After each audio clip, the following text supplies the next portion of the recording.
বন্দে পুরুষোত্তমম। আপনাদের প্রতি প্রত্যেককে জানাই রানন্দিত জয়গুরু। আজকের ইষ্ট প্রসঙ্গে পরমারাধ্যা জগজ্জননী শ্রী শ্রী বড়মার বিষয়ে আলোচনা করব। লক্ষ্মী মা। পরমারাধ্যা শ্রী শ্রী বড়মা তখন শ্বশুরবাড়ির বড় বউ। বিয়ে হয়েছে অল্প কয়েক বছর হলো। শিবচন্দ্র চক্রবর্তীর প্রতিবেশী চৌধুরী বাড়িতে বিয়ে হয়েছে তার আপন ছোট ভগিনী সুধা দেবীর। সুধা দেবী সদ্য বিয়ের পর 1 মাস বাপের বাড়ি কাটিয়ে আসলো। পদ্মায় জল আনার পথে সুধা দেবীর সাথে দেখা চক্রবর্তী বাড়ির বড় বউয়ের।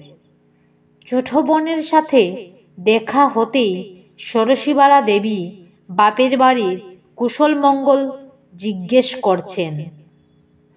সুধা দেবী কথায় কথায় বললেন, জানিস দিদি, মা তোর জন্য খুব দুঃখ করছিলেন। বলছিলেন, আমার অমর সুন্দর মেয়েটা কার কাছে বিয়ে দিলাম, কি সর্বনাশ করলাম। জামাইবাবু ডাক্তারি পড়তে গিয়ে ঠিকমতো পড়াশোনা করেন না, কিসব আজে বাজে নোংরা জায়গায় থাকেন, যার তার সাথে মেলামেশা করেন। এজন্য মা খুব দুঃখ করছিলেন। কথা বলতে বলতেই সুধা দেবী হঠাৎ লক্ষ্য করলেন তার দিদির মুখখানি ভীষণ কালো হয়ে গেছে, রাগে কষ্টে ভয়ঙ্কর গম্ভীর হয়ে গেছে। কোনো কথা না বলে হঠাৎ হনহনিয়ে ষোড়শীবালা দেবী চলে গেলেন বাড়ির ভেতর। গেলেন যে গেলেন। সেদিনের এই ঘটনার পর থেকে সুধা দেবী তার বড় দিদির মুখ আর দেখতে পাননি। মাসের পর মাস কেটে যায়, দিদির ছায়াও দেখতে পান না। জানালা দিয়ে একটু পরপরই তাকান চক্রবর্তী বাড়ির পানে, যদি দিদির দেখা পাওয়া যায়। না, কথা বলা দূরের কথা, দিদি আর সামনেই আসেন না তার। ছোট বোনের মুখ দেখাই বন্ধ করে দিয়েছেন। সেদিনের ঘটনার পর থেকে বছরের পর বছর কেটে যায়। বড়মা কখনো বাবার বাড়ি যাবার কথা মুখে উচ্চারণও করেন না। মনমোহিনী দেবী অবাক হন, এ কেমন মেয়ে, বাবার বাড়ি যেতে চায় না মোটেও। বাবা মা ভীষণ মনে কষ্ট পান মেয়ের আচরণ দেখে। কিন্তু ষোড়শীবালা দেবী অটল। স্বামীর অপমান যিনি করেছেন তার মুখ দর্শন করবেন না। সেই ঘটনার কয়েক বছর পর বাবা রামগোপাল ভট্টাচার্য আসলেন মেয়েদের দেখতে। প্রথমে চৌধুরী বাড়িতে ছোট মেয়ের কাছে গেলেন।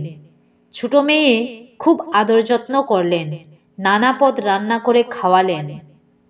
ছোট মেয়ের বাড়ি সেরে রামগোপাল বাবু আসলেন চক্রবর্তী বাড়িতে বড় মেয়েকে দেখতে।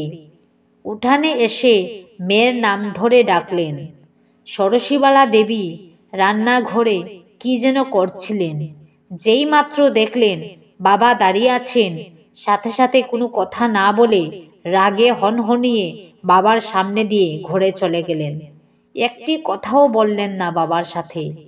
রামগোপাল বাবু হতভম্ব হয়ে দাঁড়িয়ে রইলেন। কর্থামা দেখতে পেয়ে তাড়াতাড়ি কুটুমকে সমাদর করলেন। বড় বউকে ডেকে আনলেন বাবার সামনে। ষোড়শীবালা দেবী ঘুমটা ডাকা মুখে বাবাকে প্রণাম করলেন।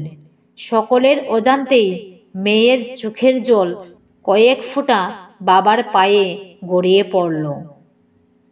ঘটনাটা পড়তে পড়তে আমি চোখের সামনে দেখতে পাচ্ছিলাম দেবী উমাকে।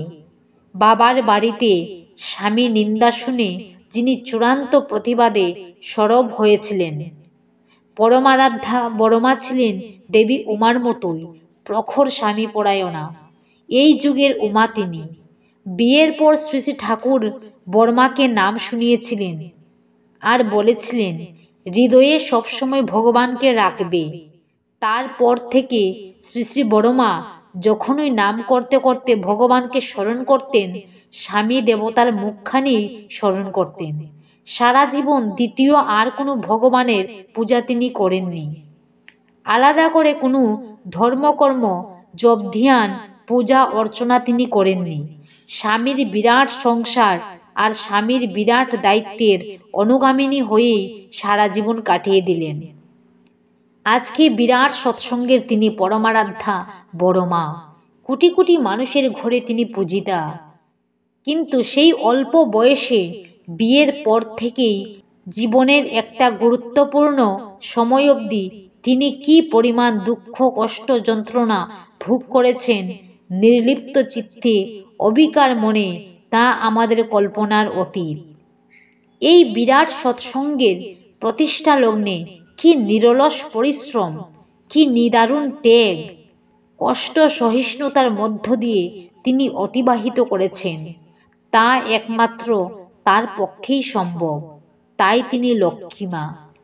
সারা পৃথিবী নির্ভর করত শ্রী শ্রী ঠাকুরের উপর, আর শ্রী শ্রী ঠাকুর নিশ্চিন্তে নির্ভর করতেন শ্রী শ্রী বড়মার উপর।